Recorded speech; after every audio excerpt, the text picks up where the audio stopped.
কাৰণে সময় বহুত আছিল তেতিয়া মই বহুত বেছি পাত্তা পাইছিলো তেতিয়া কিন্তু মই তাকে এতিয়া কেতিয়াবা আক্ষেপ কৰি কওঁ যে বম্বেত মই যেতিয়া হোষ্টেলত আছিলো তেওঁ 35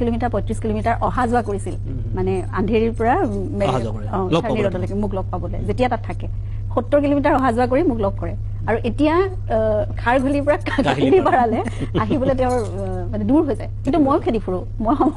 সময় মোক নিদিলে মই নিজে খেদো জুবিন বেসিক্যালি একোই পৰিৱৰ্তন হোৱা নাই সৰুতে যেনেকুৱা আছিল এতিয়াও বেছিভাগ কাম আৰু কথা তাৰ তেনেকুৱাই চুলিবিলাক পকিছে কিন্তু চুলিবিলাক পকিছে সেইটো বয়সৰ চিহ্ন বয়সৰ এটা ইনচিগনিয়া থাকি যায় তো আৰু সেইটো থাকিবও লাগিব তো সেই পৰিৱৰ্তন এইকাৰণে হোৱা নাই বুলি কওঁ এই মই কিবা এটা মাতিলে কিবা এটা সি মোক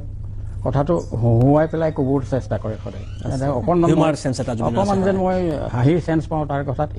এইটো কৰে সেই কথাটো তাৰ পৰিৱৰ্তন হোৱা নাই আৰু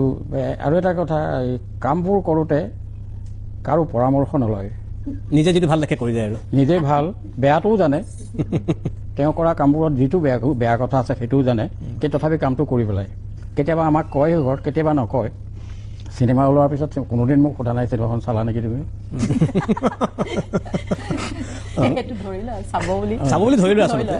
মই হয়তো তেওঁৰ চিনেমা চোৱাই নাই এতিয়া ৰাইজে ক'লে নেকি বিশ্বাস নকৰিব সেইটো আৰু এই কথাটো হেৰি পাৰ্থক্যটো তেওঁৰে মোৰে মাজত পাৰ্থক্যটো কাৰণে বাঢ়ি বাঢ়ি গৈ থাকে তাৰ এটা মেইন কাৰণ হ'ল একেটা ঘৰতে আমি আটাইবোৰ নাথাকোঁ সেই এটা মেইন কাৰণ য'ত একে ঘৰতে নাথাকোঁ এইটো এটা ইনষ্টিটিউশ্যন আমাৰ ঘৰটোও এটা ইনষ্টিটিউশ্যন ইয়াত এজন মানুহ বাহিৰত থাকে দুজন ক'ৰবাত থাকে দুজন আমুকত থাকে এই হিচাপে যদি চলে এই ইনষ্টিটিউশ্যনটো চলিবনে এইটো আপোনাৰ আক্ষেপ নিশ্চয় আক্ষেপ নহয় এইটো পৰিৱেশ এটা গোটেই পৃথিৱীত বা ভাৰত এতিয়া এই ধৰণৰেই ভাৰত চলি আছে সেইকাৰণেই ভাৰতৰ বিশেষ উন্নতি ছ'চিয়েল ডেভেলপমেণ্ট হোৱা নাই ছ'চাইটিত মানুহবোৰ চব ফাৰাক বিভক্ত হৈ গৈছে কোন বিজেপি কোন কংগ্ৰেছ ক'ব নোৱাৰি কিন্তু তেওঁ ডাঙৰ যেনেকৈ হ'ল যেনেকৈ কৰ্তব্যত নিষ্ঠাৰে লাগিলে এইটো কাম কৰিমেই সেইটো কাম কৰিমেই এইটো বৰ ভাল লক্ষণ সেই লক্ষণটোৰেই সামাজিক বিপ্লৱ আনিব পাৰে তেওঁ ইচ্ছা কৰি মই ইতিমধ্যে কৈছোঁ যে অসমৰ লাখ লাখ লোকৰ কাৰণে অনুপ্ৰেৰণাৰ এটা স্তম্ভ আপুনি পিতৃকে নিশ্চয় গৌৰৱ অনুভৱ কৰাটো উচিত এই মুহূৰ্তত নাই গৌৰৱ শব্দ ব্যৱহাৰ নকৰিবই মোক ইণ্টাৰভিউত সদায় সোধে মই জানো যে পৃথিৱীত মূৰ্খই গৌৰৱ কৰে গৌৰৱ কৰা মানুহ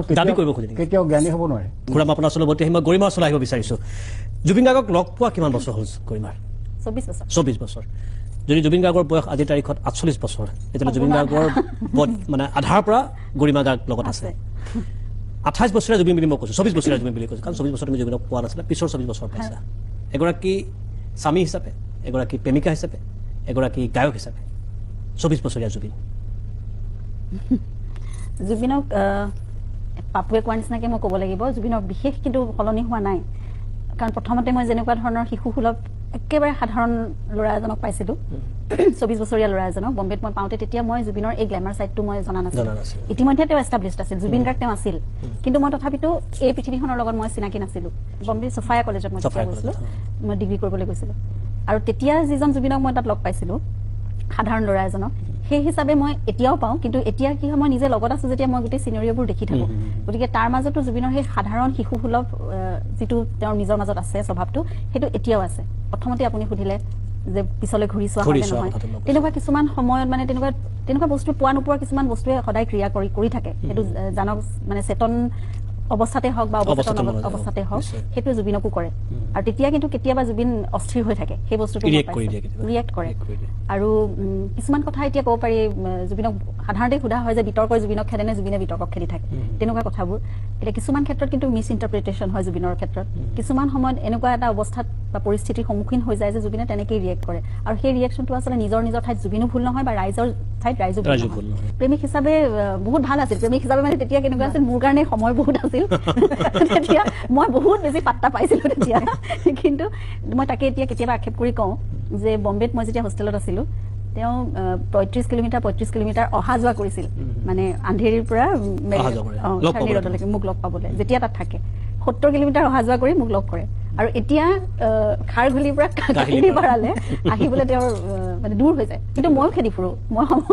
সময় মোক নিদিলে মই নিজে খেদো